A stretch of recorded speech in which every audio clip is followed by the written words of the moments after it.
Adam Öhman, Ja, det är du, Mountain Bird. här är jag. Välkommen till Nordmark-podd. Tack. Fan vad fett, och du har ju precis nyss släppt en singel, It Ain't Easy. Fet ju. Ja, tack. Kommande EP. Ja, det blir så. Väldigt mycket. Berätta. EP. Singel, EP. Du har ju släppt en jävla massa singlar. Det Ja. låter ju, inget album i sikte eller? Alltså om jag fick välja, och det är väl lite det som är grejen idag, att om jag hade fått välja så hade jag gärna bara velat sitta i en stuga och skriva albums. Och typ sitta i 2-3 år och jobba på ett album. Och det hade ju absolut jag kunnat göra om jag inte försöker liksom arbeta med musik och ta mig framåt som det ser ut idag. Så jag är väl bara ett offer som alla andra för ett offer av det snabba tänkandet. Ja, och jag tycker det är svårt för att jag skriver mycket om de grejerna. Så det känns nästan som en metagrej att sitta mitt i det. Och samtidigt förstå att det vore bra om vi släpper en singel var 6:e vecka.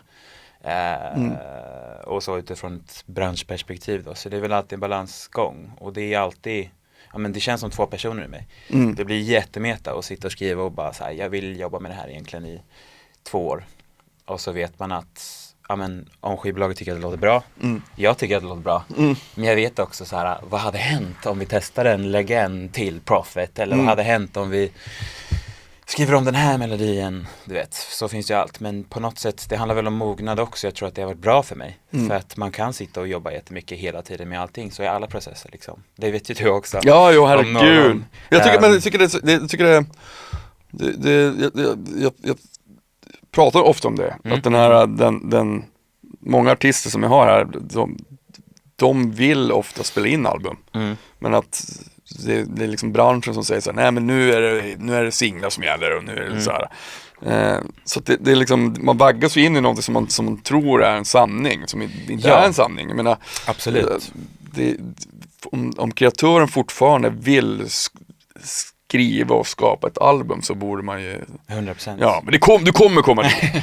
Det är ju bara att köra. Men det är alltid den balansgången, precis som du säger. Man vaggas in i någonting och där tror jag det bara gäller att så här, aha, jag är fortfarande mig.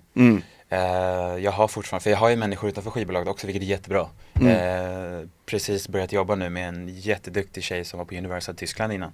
Som är min nya manager som jag bodde hos när jag bodde i Berlin. Och vi är liksom privat bra vänner. Och där kan man också bara så här, just det är också du som ska säga vad du vill. Men som jag sa precis innan, det handlar verkligen om mognad. Och jag tror att så här, det har skälpt jättemycket. För jag blev inslängd i branschen 2013. Och jag är 28 idag, så att jag är inte 50 liksom. Så jag blev inslängd dit. Och då var det verkligen så här Universal. Satt där och var skitpepp bara på att ha ett skivkontrakt. Och då var man Elvis liksom. När jag spelade in min första skiva, då var jag 18. Då tänkte jag så här, fan allt är lugnt, nu kan jag dö. Ja, exakt. Fan vad fett. Ja, liksom sen, det som att... Men så är det med allt, och då märker man att oj, världen var hård. Oj, det är 40 000 andra som vill också det här. Och sen liksom, ja men vagga in är väldigt bra uttryck, för att så här, det gäller också då att så här, ta ut så mycket man kan ur det och bara lära sig av det, istället för att liksom, ja men han som har jobbat på Sony i 25 år säger åt mig att vi bör göra det här. Så jag försöker i alla fall nu när jag är lite mer vuxen fråga, okej, men varför? Och då kanske de har ett svar, då kan vi diskutera liksom. Och det är jävligt spännande.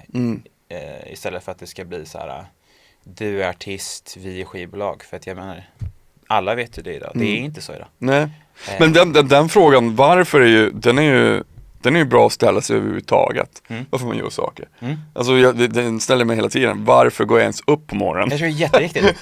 Och det låter ju supermärkt. Vissa dagar vill man ju bara, herregud alltså, vad var det här för premisser jag skrev under på? Men samtidigt så, och det kommer ju även till den kreativa biten.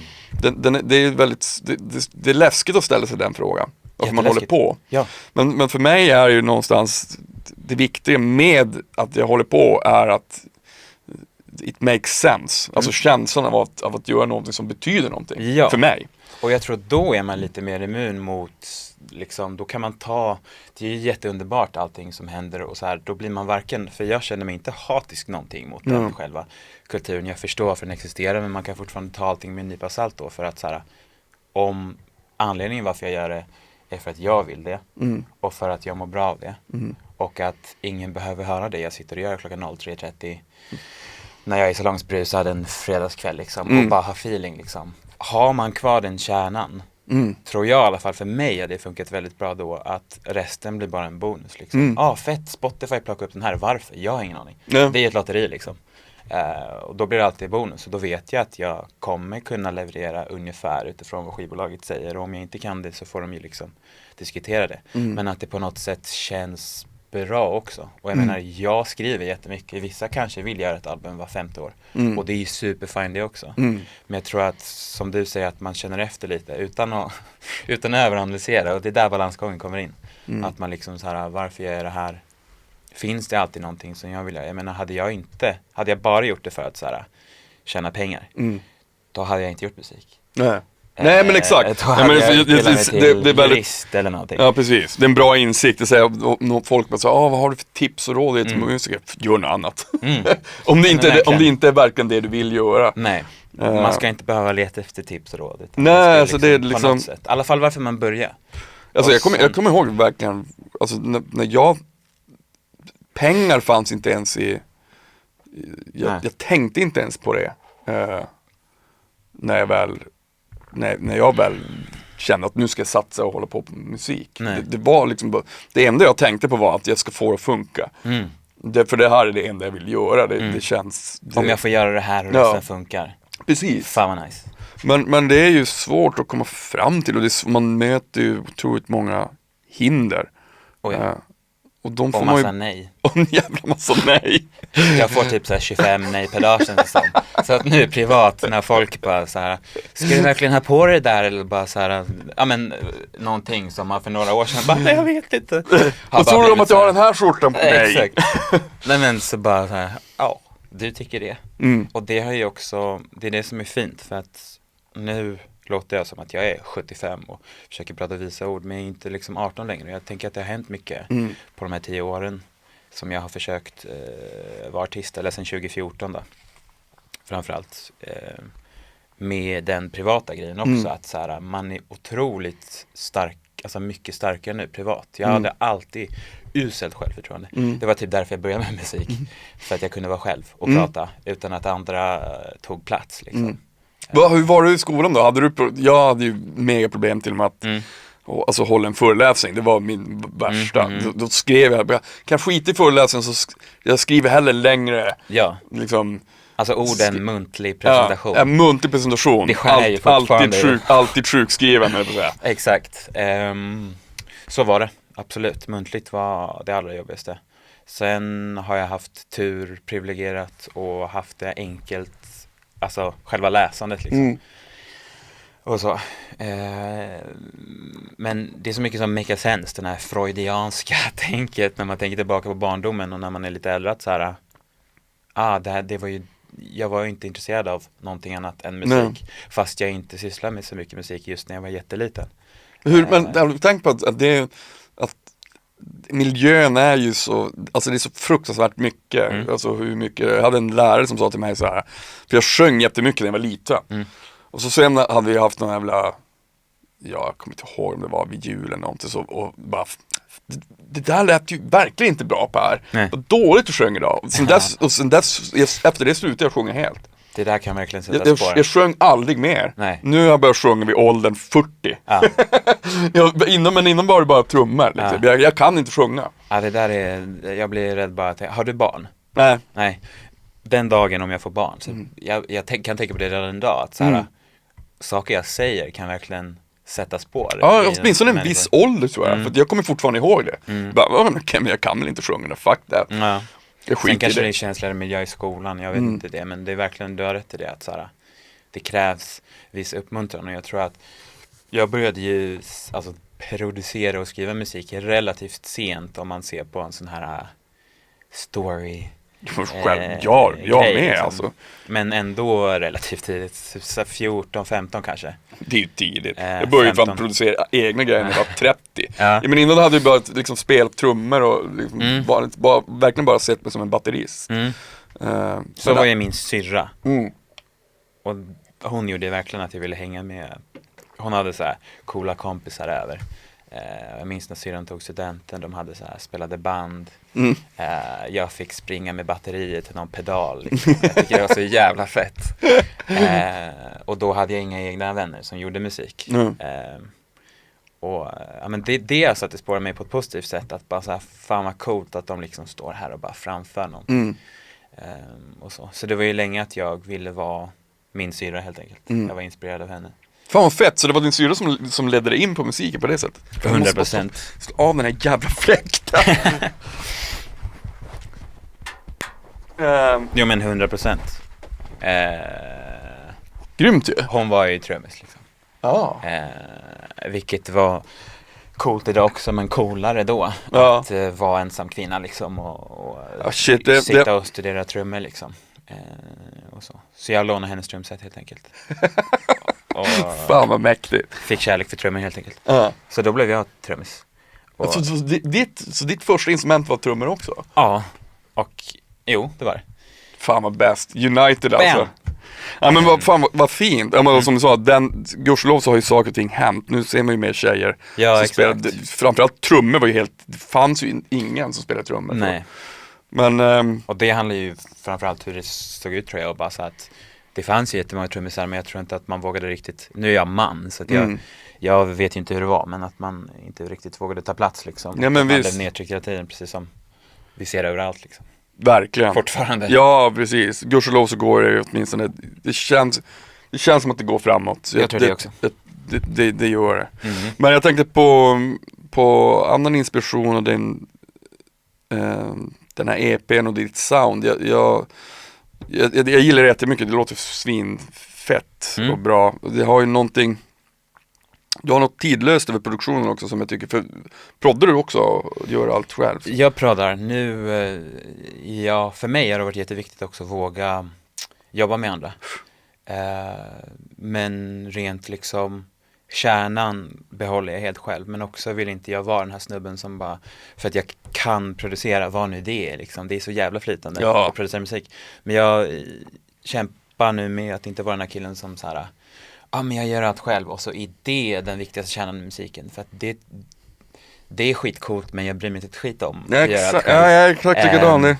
Jag vill bara ha fet musik, och jag försöker numera tänka på slutprodukten och vara någonstans. Jag försöker söka dörrar som alltid, det låter så jävla pretto, men så här, som alltid utvecklar mig på något sätt. Och känns någonting lite fel eller läskigt, då vill jag oftast göra det. Ja, men så här klassisk, vad ska jag göra nu? Ja, men kompassen riktar inte dit, gå dit. Och det har funkat för mig. Det kanske inte funkar för alla, men det har verkligen funkat för mig senaste åren. För att man tror alltid att ens magkänsla är så jävla rätt, men man är bara en dum människa som vill sova och kolla på Netflix liksom. Alltså hur många gånger har inte magkänslan haft fel? Exakt, så att jag har jobbat med killar som heter Christian Persson och Gustav Holter. Jag träffade dem för 5-6 år sedan. De co-proddade vi liksom majoriteten av mina grejer. Sen när jag släppt några grejer helt själv, senaste EPn åkte jag precis innan våran kära bakterievirus flög ut i världen. I februari åkte jag iväg till London. För någonting jag inte hade gjort hittills var att åka iväg från min comfort zone i Stockholm. För Stockholm är så himla bra musikstad på gott och ont. Ja, absolut. Med studios överallt. Så jag ville göra det lite svårare för mig, lite läskigare. Så då åkte jag till London. Spelade in, jag hade en massa idéer. Så jobbade vi med en producent som heter Chris Sane, som är skitduktig i London. Han gjorde de här, har du hört Passion Pit? Så här Pitchfork-favorit 2013, 12 typ. Det var min så här, när jag var ungdom, så var det mina vinylskivor jag hade där hemma och spelade. När det var coolt igen att köpa vinyl. Då minns jag, när Bengans fanns kvar och var bra i Stockholm, köpte jag de Passion Pit-skivorna. Så för mig var det lite så här, men fett. Det där albumet är ju riktigt nice liksom. Svinbra syntar och melodier och så. Så vi började snacka. sådär, och då var jag redan i en ganska resa runt period, för jag hade träffat en tjej då som jag bara åkte till Paris. Vi hade snackat i 2-3 veckor på Instagram och så bara åkte till Paris. Så jag var i en sån period också där jag bara, men det här är bra, jag måste göra lite saker som bredda vingarna lite innan jag blir förälder typ. Och så jag åkte dit, och då hade jag typ 15 demos, skisser som jag åkte dit, och så valde han och jag ut de han tyckte var fetast, fick jag feedback på det, och de jag ville göra klart. Så gjorde vi 5 låtar, producerade vi klart på inom loppet av 2 veckor, och jag stod i sångbåset typ 70 timmar liksom. Och den grejen, att för mig att få känna mig som en artist som kom från andra sidan på något sätt. Jag vet många som skriver toplines som bara, jag vill försöka producera själv. Jag var ju tvärtom, att så här, nu ska jag få bara stå här i sångbåset. Och så litar jag på någon som jag inte känner. Det gjorde jävligt ont. Men jag är jävligt glad över att jag gjorde det. Och jag har en vän för livet, vi pratar än idag, och jag kan skicka idéer till honom när som helst. Och så det kändes jävligt fett. Och nu jobbar jag på ännu mer nytt såklart, för det jag skriver hela tiden. Så då har jag gått tillbaka till Gustav och Christian då, som jag jobbade med tidigare. Lillebrorsan till Oscar då, som skrev den här Blinding Lights som blev jävligt fet förra året. Ja, men jag tänker alltså just att när det kommer till när man skriver och producerar själv och så, jag är precis klart med mitt album som ska släppas i 2021. Fan vad kul. Ja, det känns skitkul. Men det är ju, jag har ju superfina vänner som har hjälpt till och gjort den. Det är jag som proddar den, och sen så Frans Mixen som sitter här bredvid. Jenny Wilson är med, Grant och Jocke Åhlund och Jocke från Silver Bullet och men då är det familjen. lite featuring sång liksom. Ja, precis. Jag är 2 duetter och sen så sjunger jag och sen är det kör. Men det, alltså, men själva poängen är att det har varit så länge att alla så bara, jag har gjort själv, jag har proddat själv så här. Fast grejen är att man någonting som verkligen blir riktigt bra gör man aldrig själv. Nej. Och det är ju alltifrån att göra musiken men till att sen jobba med musiken. Jag tror det är viktigt att hitta de här personerna som kan dela ens visioner om vad det man vill skapa verkligen. För att jag har också haft många år när man har jobbat liksom, legat på fel förlag, man har kanske haft fel skivbolag och så finns det liksom inte en. Och det är inte heller konstigt, alla kan ju inte dela ens vision. Nej. Det är väldigt ödmjuk inför, men för att man ska orka fortsätta med det och tycka att det är värdigt och kul, så måste man hitta de här personerna som förstår det man också vill. För att någonstans är ju du narrativet. Du måste ha någon som kan hjälpa dig och göra det du vill göra liksom. Ja, och det handlar ju också om att bara försöka hitta de människorna, och det om vi då har hittat dem idag, eller i alla fall har några stycken, då är det kanske svinenkelt för oss att säga att så här, surround yourself with good people liksom. Men det är också skitsvårt och ta massa år, framförallt att våga. Jag vet vänner som är mycket äldre än mig som fortfarande har så här döångest av att spela upp grejer liksom. Och så när jag hör det låter det så jävla coolt. Och det tror jag, alltså för min del, det du säger att man så här, hittar nice människor, det handlar ju om att så här, jag vågade öppna upp mig, men jag blev ju tvingad att öppna upp mig för att så här, ja, men jag blev signad jättetidigt på Universal Sverige 2013, när jag typ, jag kunde inte ens skriva låtar känns det som, när jag lyssnar på det idag. Så det tvingade ju mig liksom på något sätt att så här, få feedback och kritik, men också bara diskutera mig själv väldigt öppet, väldigt tidigt. Vilket är det värsta majoriteten av människor tycker. Nej, men vi ska inte prata om du vet så här. Nu ska vi laga middag istället. Men jag på något sätt, utan att vara, hoppas jag, så här självgod eller bara snacka om mig själv, så vet jag att så här, mycket i mig själv har öppnat upp grejer hos andra också. Att man typ tar några bärs och så bara börjar jag spela upp någon låt. För att du får säga vad du vill. Om jag visar min skinka så visar du din. Exakt.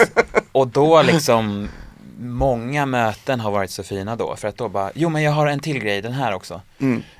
Och så jag tror bara att så här, att jag har hittat de människorna jag har nu är ju bara för att jag helt hänsynslöst låter människor säga exakt vad de vill.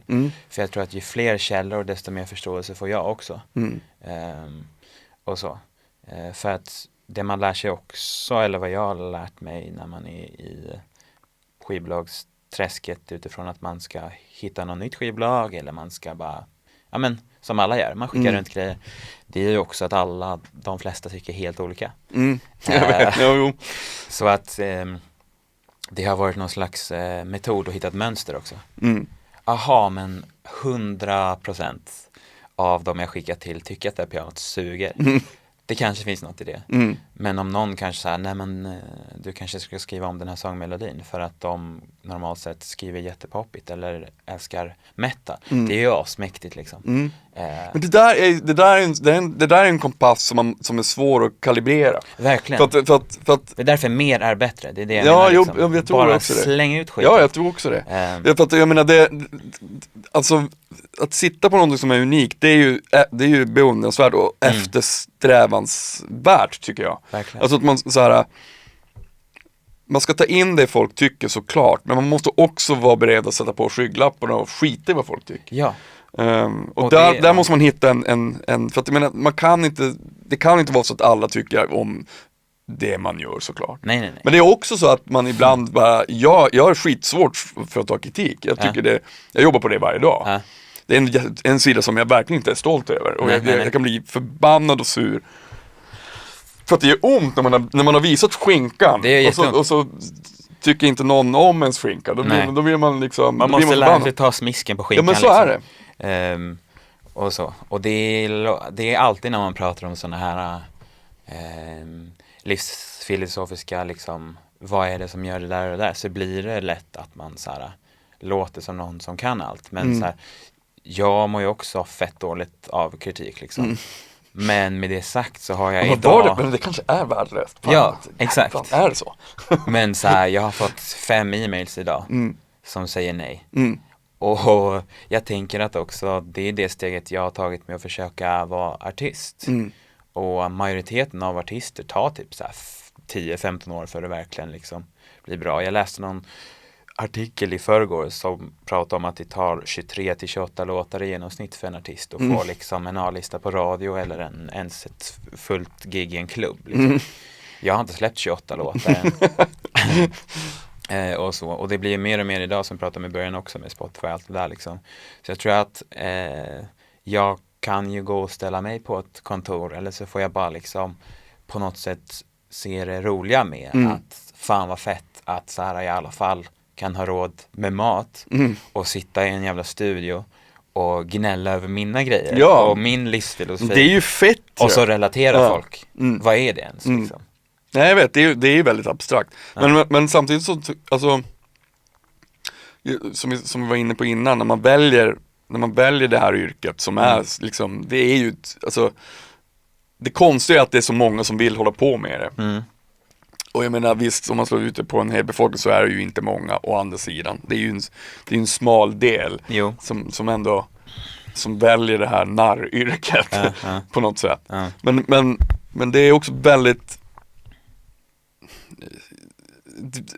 det är otroligt på något sätt så är det otroligt självutlämnande mest. Det är därför jag älskar musik som konstform. Jag tycker det är den noblaste konstformen på det sättet. För den är så direkt. Det är den väldigt är liksom naket för personen liksom. Ja men precis. Den är, det skrivs så. Ja, och den är, även om det är smal musik så är den ändå liksom allmän. Den finns där.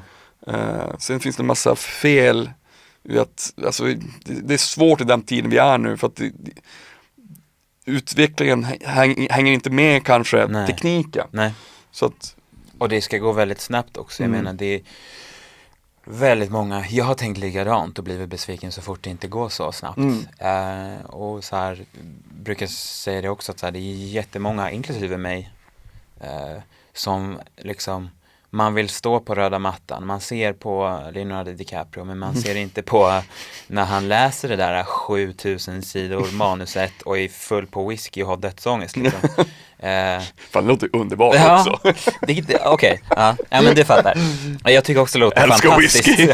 Ja, men jag tänker också att så här, det är många som vill stå där, men man vill inte sitta i 15 år och förklara för farsan att den här låten jag skriver kommer bli stor om 5 år, eller liksom, man vill inte ha de samtalen från samhället att man behöver ta lån eller whatever. Allt det skiten. Vad det än innebär att försöka med någonting som, ja men oftast estetiskt, det är ju liksom väldigt liten del som får bra betalt, toppen, om det är det man jagar. Många vill ju det liksom. Jag vet jättemånga som bara såhär, fan vad fett, du sitter vid ett piano hela dagen och bara sjunger, och sen har du en mixare och en mastertekniker och en producent, och du behöver bara göra det, och sen kan du sitta och kolla Netflix liksom. Jag vet jättemånga, speciellt när jag har varit lite berusade, som bara droppar de grejerna, och då är jag bara så här, ja, om liksom 2% av mitt jobb är det liksom, är jag fett nöjd. För senast, ja men hela den här veckan och förra veckan har bara mitt jobb varit att så här skicka e-mails till min manager angående att en Instagram-annons inte har tillräckligt med click rate liksom. Det låter ju, jag känner mig ibland som någon forskare på KTH liksom. Och sen är det liksom så här, skivbolagen vill alltid att man ska ha mer streams, så du har ju alltid kniven på strupen. Men det är inte min uppgift att skapa med streams, för det är skivbolaget. Du, fan, vi är så jävla missnöjda med det här, Adam. Exakt.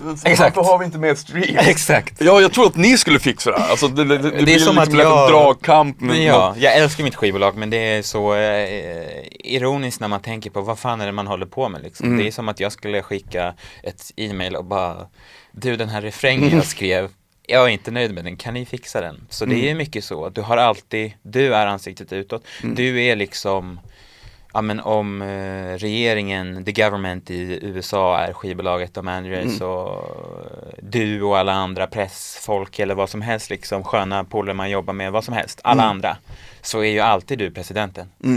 Så är det. Och blir det krig så är det du som får det liksom.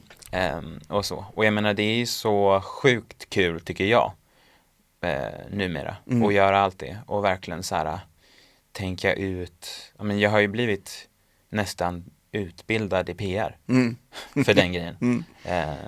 Och så. Och det är skit, jag tycker det är jättekul. Jag tror kanske inte jag hade orkat vara artist idag. Nej. Om jag inte på något sätt i alla fall hade embraceat den sidan. Liksom. Med tanke på hur det ser ut. Nej, men det är väl det som också är svårt för vissa. Det finns fler aspekter idag som man måste ta hänsyn till. Ja. Sen kan man ju välja att skita i det, och har man tur så kan det funka ändå. Men jag tror att det är liksom det är svårare på det sättet idag, för man måste liksom kanske välja att vara liksom mer offentlig ibland än vad man egentligen kanske känner att man vill. Verkligen. Men där något sätt också, på samma sätt som för mig igen då, det är bara, jag vet ju bara vad jag känner, men att på samma sätt som jag var tvungen att släppa musiken, och det var jättejobbigt då, och nu får människor säga vad de vill och det känns okej. På samma sätt med att vara så personer du bara kan, kändes helt sjukt jobbigt på Instagram, och ens så här, spela in mig själv när jag pratar liksom. Ja, herregud. Är jag 15 och snapchattar till mina ladies liksom. För det känns så himla långt bort. Men när man väl märker att, för jag vet jättemånga som hatar på Instagram och allt det där liksom, och jag förstår det. Jag tycker också vissa dagar, speciellt om man har ångest eller man bara har en dålig dag, och bara, ska jag sitta här och ta en jävla, jag är 28, ska jag sitta här och ta någon selfie och sen, bara för att jag vet att så här, det kan gynna musiken liksom. Så där är det också en vågskål och försöka vara, det har hjälpt mig då och bara, ja men om jag är mig själv i alla fall. Jag säger det jag tycker. Istället för att det blir, då hade jag nog rotat in med ett hörn om så här, nu ska vi bygga upp en persona, vilket folk, vissa gör, och det är skitcoolt. Det kan verkligen bli en karaktär, men det, så länge det är rotat till den ärligheten överallt i kommunikationen, så orkar jag med det. Och vad jag har märkt det så verkar många känna likadant också. Man får, whatever floats your boat som man brukar säga. Man får väl, jag tror att liksom ju mer tiden går desto mer jordar kommer vi också bli i och med den här liksom tidsåldern. Men jag tänkte även på din produktion som jag gillar. Den är ju, du har ju, det slog mig också, det är väldigt fina beats och det är mycket dist på trummorna. Senaste singeln framförallt. Senaste framförallt. Det älskar ju. Vad gillar du dist? Ja, men nu känner jag verkligen att jag behöver en whisky. Gillar du dist? Gillar du dist? Nej, men jag tycker det är jävligt sitta mäktiga. Med Per och snacka dist. Ja, men det är väldigt feta produktioner och de finns, det är också ett, när man lyssnar på det så finns det ett tidsspann som är att inte låta, fan vad det låter just det. Super precis nu i nuet, för det pratar jag ofta om, när det gör det, då har man gjort någonting omodernt. Ja, det liksom, och det är väl också på något sätt en metod för mig att inte bli... Du har inte tryckt in fullt med trap hats i dina låtar. Nej, och jag jobbar så hårt hela tiden med att inte fan fett det vore. Och inte bli ett offer är man väl inte, men alltså att man bara tittar utåt, för det är någonting som, varför jag började var ju att jag bara på ett dåligt sätt bara såg inåt. Det här vill jag göra, det här vill jag säga, jag måste säga det. För att jag hade så här jag växte upp med så här extrem panikångest liksom och satt hemma i nästan ett år och bara mådde dåligt liksom. Då lärde jag mig på något sätt att så här, fan vad skönt det känns att titta inåt. Så på något sätt den kärnan i projektet har alltid varit, som många skriver, alltså min terapi. Och så, och mina reflektioner om samtiden kanske har blivit mer när jag har blivit lite äldre, att man skriver sådana grejer. Så det har alltid varit blivit som en kreativ fasad, att så här, det här tycker jag är vibigt. Då gör jag det. Och så. Och jag tror att för mig i alla fall blir det ett sätt att ständigt vara mig själv bara. Och jag vet att jag älskar musik som känns autentiskt. Jag älskar liksom musik som känns som att de inte har lyssnat på Billboard Top 100 och sen tagit en melodi från varje. Vilket är skitcoolt och väldigt nice om man är duktig på att göra sånt. Och där finns det jättemycket cash om man lyckas. Men kärnan i mitt musikskapande är ju liksom mer, nu blir det lite pretto igen, men mer liksom som luft, att jag måste liksom göra det. Jag måste liksom, men jag är som lyckligast om jag har suttit och skrivit 4-5 timmar och sen går jag ut liksom. Och liksom så jag tror att det per automatik då blir vad jag tycker är mäktigt, och vilket är skönt nu när jag sjunger på de flesta låtarna själv numera, att det får bli kärnan, och att jag har hittat någon röd tråd i att jag inte är skolad sångare där liksom. Det är också viktigt att känna det när man sjunger, det märkte jag, för förr när jag släppte så har jag alltid haft andra vokalister för att jag inte har velat sjunga. Men nu skiter i det. Bara fan, fuck it. Nu ska jag sjunga själv. För att det är mina texter, och en kompis som är som men varför gör du inte bara bort de här låtarna då, i sådana fall? Om du inte vill säga, om du är nöjd bara. Men för att jag vill sjunga dem själv. De betyder någonting. Alltså jag kan ju göra sådana låtar också, men det är fine. Men just de här låtarna vill jag faktiskt sjunga för en gångs skull så känner jag att det verkligen är viktigt. Och det är nog liksom någonting som man måste komma fram till just det där, när det kommer till text och text är ju svårt. Det är skitsvårt. Musik kan ju vara bra, men jag älskar instrumental musik av den anledningen till att det oftast inte är en dålig sång som förstör låten. Men bra text är ju någonting som är otroligt viktigt, som många tar lite alldeles för lätt på, tycker jag. Det är otroligt slött många gånger. Det kan det definitivt vara. Och där är också så här, med ödmjukhet ser jag ju på liksom den typen av produktioner som jag tror att du båda och jag vet vilka vi pratar om liksom. Det är ju som en annan grej. Lite McDonalds eller Stefan på hörnet som älskar pasta liksom. Och Det är så. gott ibland med McDonalds. Det är Ja, måste exakt. sådär, även om det är fel. Det går snabbt, det är bra och det säljer.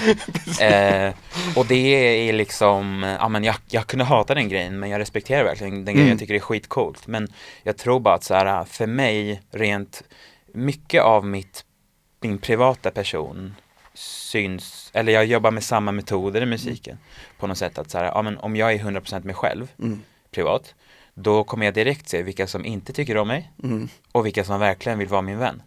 Det blir som ett automatiskt filter.